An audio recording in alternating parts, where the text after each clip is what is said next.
देश में गाली किसने बनाई कि अहिर गड़रिया कुर्मी चोर धर सारे का टंगरी तोड़? ये किसने गाली बनाई? किसी मुसलमान ने बनाई क्या? किसी दलित ने बनाई क्या? किसी आदिवासी ने बनाई क्या? और किसने ये विरोध किया कि बड़ जात बतियौला से या छोट जात लतियौला से उनके भी? मेरे प्रिय कवि है तुलसीदास। कोपच, किरात, कोल, कलवारा, इन सारी जातियों के नाम पर जो बात कही गई है, क्या इन जातियों की भावना कोई भावना नहीं है क्या? बाबा जो किस्मत बता रहा है, वो चमत्कार कर रहा है, पूरे देश को अंधविश्वास में ढकेल रहे हैं। बिरसा, फूले, अंबेडकर, पेरियार के वारिसों, आपके ऊपर जिम्मेदारी केवल अपनी जाति और अपने लोगों को बचाना नहीं है, इस मुल्क को बचाना है, क्योंकि इस मुल्क को हमारे पुरखों ने बनाया है। आकर पाथर जोर के मस्जिद लई चुनाए ताचड़ मुल्ला बाग दे क्या भरा हुआ खुदा है, और पाथर पूजे हर मिले तो मैं पूजूं पहाड़, ताते ये चाकी भली पीस खाए संसार। उन्होंने कम भावना आहत की है क्या? यहां आएंगे तो कहेंगे मैं ओबीसी मां का बेटा हूं, मैं फकीर आदमी हूं, और आपके आरक्षण का विरोध ये सारे वही लोग कर रहे हैं जो आपको हिंदू बनाने आते हैं। ये बजरंग दल, विश्व हिंदू परिषद, युवा वाहिनी और ये सारे लोग पूरे देश में गालियां दें, एक मुकदमा नहीं होगा। और इस मुल्क में स्वामी प्रसाद मौर्य और शिक्षा मंत्री बिहार चंद्रशेखर पर मुकदमा होगा। नेताजी उस समय के नेता, जब राम मंदिर आंदोलन मंडल के विरोध में कमंडल, तो उन्होंने हिचक नहीं दिखाई। संविधान पर जो खतरा बनकर आए थे उन तमाम आतताइयों पर गोली चलवाई थी, इसलिए हम उनके विरासत को याद करते हैं। जब जगदेव बाबू और रामस्वरूप वर्मा का जिक्र हो रहा है तो थोड़ा रामचरितमानस भी सामने आएगा। और भाटी साहब चले गए, अरसे बाद समाजवादियों के बीच अतुल जी बैठे हुए हैं, ऐसे लोग जिन्होंने अपने ऐसे ऐसे लोगों को हराया है कि वो किसान कामगार कमेरा की आवाज क्या होती है ये यहां बैठे हुए हैं। और भाटी साहब चले गए, मैं उनके सामने ये बात बोलना चाह रहा था। वो बात ये है कि एक तरफ लेफ्ट राइट सेंटर सब में एक ही जाति का प्रवक्ता, एक संघ विचारक और एंकर भी उसी जाति का, सब मिलकर के कह रहे हैं इस मुल्क के भावना आहत हो गई, हिंदुओं की भावना आहत हो गई। ओबीसी महासभा के लोगों, एक सवाल आपसे पूछना और इस मंच के सवाल को गांव-गांव ले जाना। जे बरनाधन तेली कुम्हारा स्वपच करात कोल कलवारा और मेली जिनयु तेल दाना और पूजी विप्रशील गुणहीना शूद्र गुणगन ज्ञान प्रवीणा, इनमें जितनी आभीर जातियों का स्वपच, किरात, कोल, कलवारा, इन सारी जातियों के नाम पर जो बात कही गई है, क्या इन जातियों की भावना कोई भावना नहीं है क्या? भावना केवल 3% लोगों की है। इसलिए ये बात जाते जाते अपने ओबीसी समाज के लोगों को 2-3 चीज से बचा लीजिएगा। पहला, सांप्रदायिक दंगा। कोई हिंदू मुस्लिम की लड़ाई आपकी लड़ाई नहीं है। ये लड़ाई केवल और केवल अपने हक हुकूक, जल जंगल, जमीन और संपत्ति की हिस्सेदारी। 1% लोग 40.5% कब्जा किए हुए हैं और 50% लोग 3% पर गुजारा कर रहे हैं। और इसको अगर बढ़ा दीजिए तो 10% लोगों के पास इस देश की 90% संपत्ति है और 90% लोग 10% पर गुजारा कर रहे हैं। जाति जनगणना का सवाल इसलिए जरूरी है कि पहचान खुलकर सामने आ जाए कि वो 10% कौन है और ये 90% कौन है। इसलिए जाते जाते गुजारिश, कोई सांप्रदायिक दंगा और मंदिर मस्जिद की लड़ाई इस मुल्क के कमेरा 90% लोगों की लड़ाई नहीं है, क्योंकि वहां हमें अपमानित किया गया है और उस अपमान को हम बोले भी ना। हमसे कहा जा रहा है कि भावना आहत कर दिया। भावना कबीर साहब ने आहत की है। काकर पाथर जोर के मस्जिद लई चुनाए ताचड़ मुल्ला बाग दे क्या भरा हुआ खुदा है, और पाथर पूजे हर मिले तो मैं पूजूं पहाड़, ताते ये चाकी भली पीस खाए संसार। उन्होंने कम भावना आहत की है क्या? अरे जिस पुरखे का नाम ले रहे हो ओबीसी समाज के लोगों, आपसे केवल एक गुजारिश, जहां जहां आपके घर में धार्मिक ग्रंथ रखे हैं उन सब की बगल में भारत का संविधान और मंडल कमीशन रख दीजिए, आधा काम उसी समय हो जाएगा। मंडल कमीशन और भारत का संविधान अनुच्छेद 51 ये कहता है कि हम भारत के नागरिकों में वैज्ञानिक चेतना का विकास करेंगे। और इस देश के टीवी मीडिया पर बैठकर यहां बोला जा रहा है कि एक बाबा जो किस्मत बता रहा है, वो चमत्कार कर रहा है, पूरे देश को अंधविश्वास में ढकेल रहे हैं।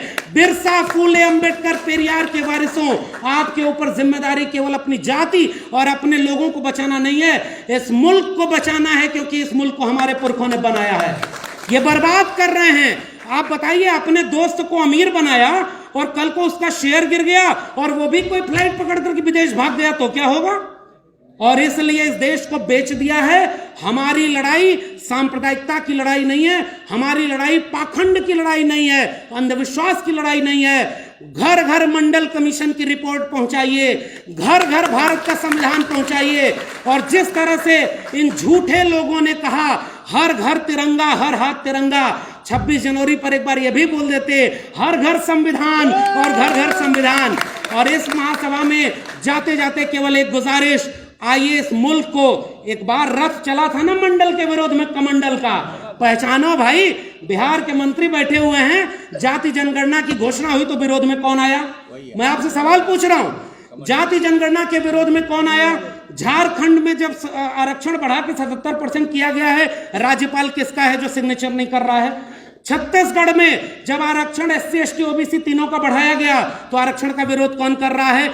यहां आएंगे तो कहेंगे मैं OBC मां का बेटा हूं, मैं फकीर आदमी हूं। और आपके आरक्षण का विरोध ये सारे वही लोग कर रहे हैं जो आपको हिंदू बनाने आते हैं, ये आपके आरक्षण के विरोधी हैं। और इसलिए मैं कह रहा हूं, ये बजरंग दल, विश्व हिंदू परिषद, युवा वाहिनी और ये सारे लोग पूरे देश में गालियां दें, एक मुकदमा नहीं होगा। और इस मुल्क में स्वामी प्रसाद मौर्य और शिक्षा मंत्री बिहार चंद्रशेखर पर मुकदमा होगा, जो बोलेगा उस पर मुकदमा होगा। तो भाइयों एक बात सुनो, डॉक्टर राम मनोहर लोहिया, भारत आजाद हुआ तो लोग सत्ता में बैठे और राम मनोहर लोहिया नहर रेट आंदोलन के लिए सड़क पर लाठी खा रहे थे, उन नायकों को आपने तस्वीर में लगाया है। केस मुकदमा ये आपसे कभी आपकी आवाज नहीं रोक पाएगा। कबीर, ज्योतिबा फुले, साहू जी महाराज, डॉक्टर भीमराव अंबेडकर, डॉक्टर राम मनोहर लोहिया, मंडल कांशीराम, ये मुकदमे और जेल से डर गए होते तो आज हम उनको याद नहीं कर रहे होते। आपको आखिरी बात, केवल गुजारिश, नकारात्मकता तो देखिए बहुत है, मैं भी चाहता तो यहाँ आपको बहुत सारी कमियां गिना देता कि OBC में ये कमियां हैं, अरे बहुत कमियां हैं, फिर भी गुंजाइश इतनी है कि अगर न्यूनतम सहमति पर भी बृहत्तम एका बना लेंगे, ये मुल्क अपने आप बचा लेंगे। इसलिए कमियों की बात मैं नहीं कर रहा। और वसीम बरेलवी का शेर पढ़ के जा रहा हूं, उसी को जीने का हक है जो इस जमाने में इधर का दिखता रहे और उधर का हो जाए। ऐसे लोगों को पहचानिएगा जो लिबास आपकी जाति का पहन कर आएंगे, आपके OBC का पहन कर आएंगे, आपके दलित का पहन कर आएंगे।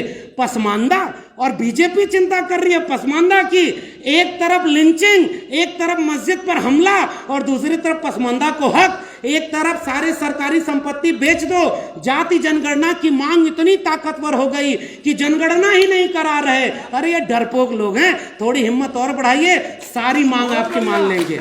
इसलिए पहचानिए, कुल्हाड़ी में लगी लकड़ियों की वजह से जंगल की लकड़ियों को समझाया जाएगा कि ये कुल्हाड़ी में लकड़ी तुम्हारी जाति की तो है, अहिर कुर्मी कोयरी। मैं आपको कहने आया हूं, इस देश में गाली किसने बनाई कि अहिर गणरिया कुर्मी चोर धर सारे का टंगरी तोर? ये किसने गाली बनाई? किसी मुसलमान ने बनाई क्या? किसी दलित ने बनाई क्या? किसी आदिवासी ने बनाई क्या? और किसने ये विरोध किया कि बड़ जात बतियौला से या छोट जात लतियौला से? उनके भी मेरे प्रिय कवि हैं तुलसीदास, लेकिन जहां गड़बड़ है वहां प्रिय नहीं है। मैं कहूंगा कि आपने वर्ण व्यवस्था स्थापित की, आपने इन जातियों के खिलाफ बोला है और मैं इस बात पर कायम हूं। और जाते जाते कुल्हाड़ी की व लकड़ी की पहचान को अपनी पहचान से जोड़ेंगे। उत्तर प्रदेश, अभी अतुल भाई बोलेंगे तो समझ में आएगा। लोगों को बदनाम किया, किन जाति के लोगों का थाने में वर्चस्व है, सब लूट लिया। OBC का सारा हक अहिर कुर्मी कोयरी ने लूट लिया, इन्होंने इनका लूट लिया। अरे इसीलिए तो हम कह रहे हैं जाति जनगणना करा दो, पता चल जाएगा कितना लूट लिया। इसमें तुम क्यों विरोध में आ जाते हो? जाति जनगणना का विरोध केवल ब्राह्मण क्यों करता है भाई?